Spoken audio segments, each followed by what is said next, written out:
Welcome back to another captivating episode of In Their Words. This week, we're proud to present a story that serves as a poignant reminder of the full spectrum of human experience, the highs and lows, and the remarkable strength that lies within. Join us as we delve into the inspiring journey of Pamela Prowell, a cancer survivor, mother, wife, and friend who embodies resilience in its truest form. Prepare to be moved by the tale of a woman whose unwavering spirit has impacted so many. So February 14th of 2022, my husband was diagnosed with acute lymphamic leukemia, and we started treatments at Hopkins. He was in the hospital for a month straight, receiving treatments, monitoring his everything. And after the month was over, we were able to come home. But he went to a program that was an inpatient, outpatient program, and we would have to travel to Hopkins 4 days a week. Typically, 2 of those days would be weekends, so I was able to keep working. And we were on a 4-day stretch, and while I was in the shower, mammogram popped into my head, and I thought, I don't have time for a mammogram this year. I'm just going to skip that. And then my other side of myself said, you can't skip a mammogram. You got to go for your mammogram. And I told myself, if there was an opening in the portal when I went in to check, I'll get one. But if not, I'm not getting one. Ironically, there was one the following Tuesday, and I scheduled it and had my mammogram. The very next day, I got a phone call, and they told me that my left side was a little wonky. I needed to come back for another mammogram, but I needed to go to women's imaging where there was more equipment in case I needed more than a mammogram, like an ultrasound. Was able to get an appointment the very next day, went and had that, and I went from mammogram to ultrasound to it looks like you have cancer in your breast. Because my husband wasn't working, I continued working, and we continued our 4-day runs down to Hopkins and back home, ultimately working towards a bone marrow transplant for him. I went through chemotherapies, I went through surgery for a lumpectomy, and then I went through radiation. Now I'm doing immunotherapy. I have 3 more left. I'll be finished on May 30th. But would not have known I had breast cancer if I would not have gone for that mammogram. So I had had my mammogram through my primary care physician. And when they told me that I needed to have a biopsy done, they were able to schedule me out in 2.5 weeks later. And I thought, there's no way I can wait 2.5 weeks later. I had conversations with a couple girlfriends, and Dr. Mudge's name kept coming up through my girlfriends. I thought, you know what? I need to contact this Dr. Mudge person. And sure enough, that's what I did. I reached out. I was actually at Hopkins. It was going to be a long day appointment. I was kind of the bag lady with my husband down there. So he was getting ready to go in and get his blood drawn and get his vitals checked. And I said to him, I think I'm going to call this Dr. Mudge person and see if they can get me in sooner. He went to get his vitals done. I called Dr. Mudge's office, and they said, can you be here in half an hour? I said, no, I can't, but I can be there in an hour. She said, yep, get here. So I separated our bags. So he had his bag and I had my bag. He came out. I told him what was happening. I gave him a kiss goodbye, and I flew up 83. Literally had a biopsy an hour later. Went to work, did payroll quick, and went back down to Hopkins and picked up my husband. That was a Friday. The following Monday, we had the results back, and literally, she moved so quick on me. It was CAT scan, it was bone scan, it was get a port placed, it was getting all the checks that needed to be in place. I had had 2 rounds of chemotherapy by the end of that May, and this whole procedure started on May 6th for the first mammogram. So she didn't fool around at all. People that were consistently in my life, because I was going every week. It was Constance, who was at the front desk in her office, who was amazing. Rachel, who would always check me out when I would leave. It didn't take me long before I met Nita Grove, and she just wanted to know what was going on and what I needed. And by now, they're starting to hear about my husband. I think I had a chart, and my husband had his own chart within my chart, and everyone there was so concerned about my husband. And always ask about my kids, and always ask about what's going on with him and how can we make this work and amongst everything. And how everything worked was just unbelievable. From the infusion nurses were just so amazing and so kind. It was just unbelievable how fast everything happened and how consistent everything flowed. So my husband had his insurance for our entire family. It's my husband, myself, and our 2 kids. He passed away on January 31st of 2023. We had paid our insurance through February. So when I contacted his employer, it's a large organization, I had to contact that department in another state. And because we had it paid, they were like, yep, your insurance is good. Everything's fine. You're paid through the end of February. And I had a conversation at UPMC with Sandra Taylor. Sandra said, Pam, you better just double check. A lot of times when this happens, they lose their insurance. And I'm like, no, it's good. I'm good. But I took her advice and I called again and I reassured the company that, yes, my husband really has passed away. And yes, I understand that I've paid through February. And I finally got through to somebody and they're like, oh yeah, your insurance stopped on January 31st. The sudden loss of insurance following her husband's passing left Pam and her family in disbelief. Would she be able to sustain her treatment? In a moment of uncertainty, 2 UPMC and Central PA staff members, Sandra Taylor and Anita Grove, stepped in with their unwavering support. With their help, the impossible began to look achievable. So now I'm backtracking and thinking, okay, have I had any treatments? Because right now I'm on immunotherapy treatment, so that's every 3 weeks. And I had not had any treatment. My radiation had finished the Friday before January 31st, and January 31st was a Tuesday. So I had had 0 treatments. I had had 0 appointments since January 31st. And now I'm in a rush to try to get insurance for my kids and for myself. I'd gone back to Sandra Taylor. And early in my journey, she had mentioned that there's a grant through the state where you can get insurance for breast cancer only. No other cancers that she was aware of, but she knew of the breast cancer. Why she told me that, I have no idea. I certainly was never going to need that. I was going to continue with my husband. So I went right to her and said something about that. And she was able to literally get my son insurance through Penny. She was able to get my daughter insurance because she's a college student. And she was able to get me that insurance. I think she texted me at like 8 o'clock on a Monday night. And my Keytruda treatment was the very next morning at 7:30. And she had texted me and said, your insurance is a go. Go to your treatments. Nothing has to stop. So that's my story on insurance. So prior to that, she had helped me with charity care through UPMC. I said, Sandy, I don't need this. She said, Pam, it's there. She said, it doesn't mean you have to use this the rest of your life. She said, just fill out the application. And I said, again, there's other people that need this more than me. And she said, listen, your husband hasn't worked. You're paying his deductible. You're paying your deductible. She said, just fill out the application. So I filled out the application, and sure enough, I was accepted, which was amazing because my deductible for just myself was $6,350. My husband's was $6,350. We, of course, hit his deductible the first week of his diagnosis. So she helped me with that. She then helped me with the foundation with additional bills with just the cable bill, even though no one was in the house watching cable. But all those other bills that you have that obviously don't stop whenever sometimes your life kind of stops. So she was the one, and with Anita, helped me assist with those bigger bills. Pam had always been the kind of person who valued her independence and self-reliance. She never once imagined herself in a situation where she'd need outside assistance to afford her treatment or manage her bills. But life can throw unexpected challenges our way. When faced with financial struggles amidst her cancer battle, Pam found herself in uncharted territory.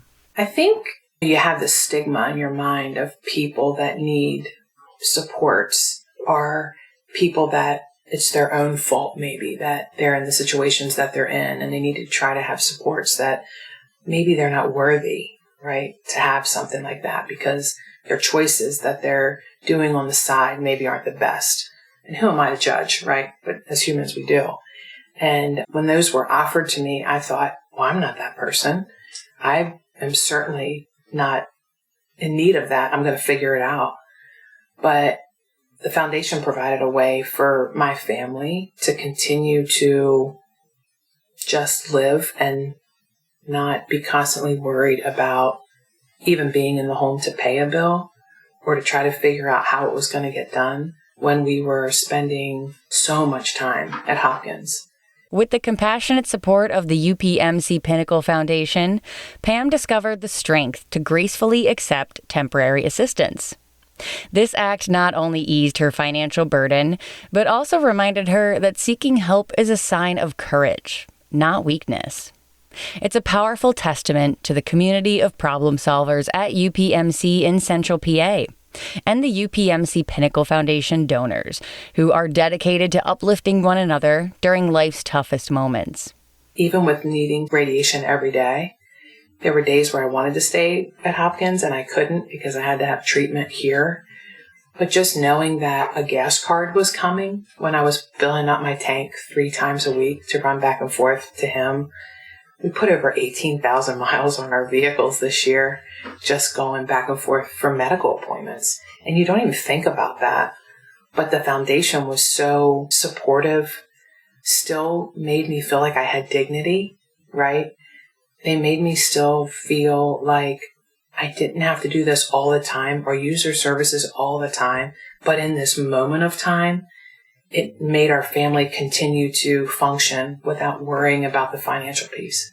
So I am a child care director. I've been doing that for 25 years. I have infants through school agers. I knew that when I was diagnosed with cancer, my kiddos would know there was something changing. I can hardly change my earrings without them calling me out on it. So the thought of knowing that I was going to lose my hair, I thought I got to get the elephant out of the room. I'm going to have to tell my parents, my families. I'm going to have to somehow tell these kids. And I'm going to have to somehow tell them that it's going to be okay. And tell myself it was going to be okay. Figured I'd be fine without hair because I really don't care about my hair or my looks until I lost my hair and I lost my eyebrows and I lost my eyelashes. And I would get my image and think, who in the world is that crazy woman? And then I realized it was me. So I was so afraid I was going to scare the kids. So I got a book about, it's called Nowhere Hair. It was about a little girl that her mom had cancer and she was losing her hair. And the little girl was in search of the hair through the house. And it just explained that the mom had cancer. She was going to lose her hair. It explained how the mom would put wigs on, put hats on, put scarves on. She was still her mom. She might be tired. She might be whatever. Okay. So I took that book to school. I read it to the kids.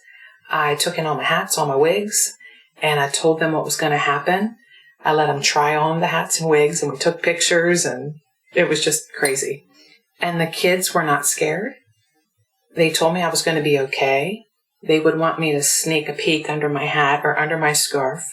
Probably one of the most comical days was I was getting my school kids off the bus, and I had one eyebrow drawn on and my other eyebrow drawn on. But miraculously, I wiped one off and didn't know it. And when I got my school kids off the bus, I had a school kid staring at me, and she said, "Miss Pamela, you are missing an eyebrow." They just didn't realize that I was painting them on every day. And I didn't realize how easy they were to wipe off. So having the tattoos done was absolutely amazing because I didn't have to worry about that. And I looked normal again. And this is my new hair, which I never had gray and I never had curly, but at least I have hair. So a little too much about beyond that, but that was a huge piece of my job for my kids. Yeah, so my dad was diagnosed with CLL probably 4 years ago. And when he was diagnosed, the doctor said, CLL isn't going to take him, something else will. It's a chronic leukemia. It's a blood cancer. And so he was being treated with infusions and pills. I think it was the same treatment that Lance Armstrong was on, if you remember that years ago. And it lowered his blood count. It lowered his immune system, all that fun stuff. However, he was such a trooper. He was still cutting his grass, living on the farm, still doing everything, driving. About 2 months ago, his bowel perforated and he had to go into emergency surgery, and the doctor said, you're either going to die if you don't do it, or you're going to die if you do it. And so he literally thought that he was going to go in and have a surgery and wake up in heaven. But instead he woke up in ICU, where he was for a little over a week, and he had a breathing tube going down. And when they removed that, he was unable to pass a swallowing test, so they had to put a feeding tube in. They had a feeding tube in, but it had to remain in. He continually tried to pass that, and it couldn't. And so it got to the point where, do you want to keep him in the hospital? He's too weak to put in a permanent feeding tube, or do you want to go home? So we went home under hospice care, and my dad just passed away. My mom was just diagnosed with pancreatic cancer and was given 6 months. I think that was generous to say 6 months. And this morning at 9, I just met with hospice again for the 3rd time this year to set up that service for my mom. Through the relentless hardships that Pam has faced, from the loss of family members to the shadow of illness and uncertainty, one remarkable trait has remained unwavering: her unbreakable grace, unwavering courage, and unparalleled strength. These qualities define her journey and serve as a beacon of inspiration for all who hear her story. So both of our children matched my husband for bone marrow transplant for him. However, our son was a better match. And so he was the donor. So for him, he really had a struggle when his dad passed, thinking that maybe his bone marrow wasn't good enough for his dad. So that was super hard for him. My daughter was away at college, and as soon as she found out that her dad relapsed, she dropped 2 classes so she could spend time to be here. The entire time we would run to Hopkins in the summer, she was his personal nurse and would take care of him at Hopkins and sit with him and did that time together. It's probably her best friend. So her losing her dad was super hard. But when she dropped her classes, it gave her a little more free time that she wasn't used to. So she spent a lot of time at home after he passed. The first 2 weeks, she would go to school and come home at night. I'm not sure if she was staying here for me or staying here for her or doing it for both of us. She now goes back to school and stays there through the week, but typically comes home for weekends. My husband and I wanted to do outreach immediately whenever he was healthy enough. So our son is actually helping my daughter's boyfriend coach lacrosse. He does that 3 days a week, and they typically have 2 Saturday, Sunday games through the weekend, and he's loving it. So he's giving back, which is really cool. Our daughter, when my husband was first diagnosed, she got involved with the Relay for Life on Elizabethtown's campus, and she was in charge of organizing like donations and the food part of it. And she ran around to the local Giants and to get gift cards and to anyone that would give anything free. I think their dad gave them a great foundation in life, and they both have good heads on their shoulders. So they have great memories for him. Pam's role extends beyond that of a grateful patient. She stands as a dedicated advocate for UPMC in Central PA and the caregivers and specialists who walked alongside her at UPMC Memorial in York, PA. Her unwavering support serves as a testament to the transformative impact of compassionate care and the meaningful connections forged between patients and their healthcare providers. Pam's journey reminds us all of the powerful bond that unites those who strive to make a difference. Whenever I made that phone call to Dr. Mudge's office on that May 8th, I wasn't even sure if I was allowed to do it based off of my insurance, because I didn't even know if my insurance would allow that. And when it was, I thought, great, end of story. Sometimes it's not about the organization itself or the name itself. It's about the people that are driving it, and the people and the relationships that I made at UPMC are undescribable. Again, I know I mentioned this before, but just from Constance being the front desk girl who I would see every day, or Rachel, who I would see every day, and all of the infusion nurses. When Dr. Lou left and went back to full time at Harrisburg. I had the option to go with Dr. Lou. But as I thought about that, I was like, well, if I go to Harrisburg UPMC, then I got to change all of my people at York UPMC.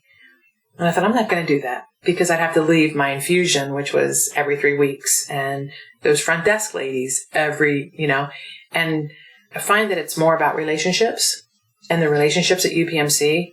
I don't think I ever, through this entire journey, which we're almost coming up on a year, ever came across anybody that was in a bad mood or didn't help me in a way that I needed it.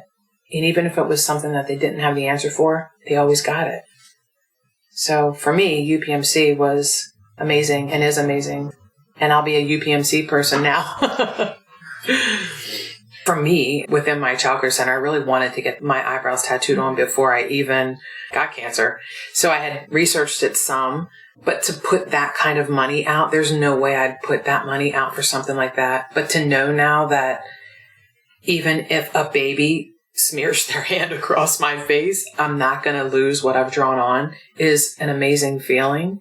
So that piece, to know that the woman that did that was so wonderful and just compassionate about her job. I know I'd still be painting them on every day, but knowing I don't have to is just amazing. So that was huge for me, which I never thought it would be. I really don't care about that kind of stuff. But all of a sudden when I got cancer, I did. The other piece that I think impacted us with the insurance was huge, but the charity care. Without my husband working at all the entire year, paying out $14,000 in 1 year and knowing that my cancer wasn't going to stop in December, it was going into the next year and I had to do it all over again. I don't know that I would have been able to do it. And I don't know what we would have cut back on. My daughter was going to continue going to college. I had to continue working, but knowing that that support was there, I don't even know how to describe the feeling.